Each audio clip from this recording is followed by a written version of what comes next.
our group is going to be talking to you about sound. Well, our topic about sound is that sound can be reflected and absorbed into different objects. Hi guys, I'm going to show you how my echo gets absorbed into our slides into our journey after a few echoes. Hello! Hi again.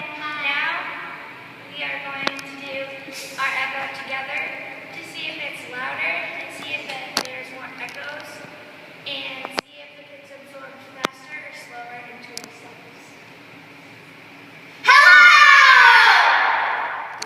We put this picture in our video because this is an example of what sound is absorbed into.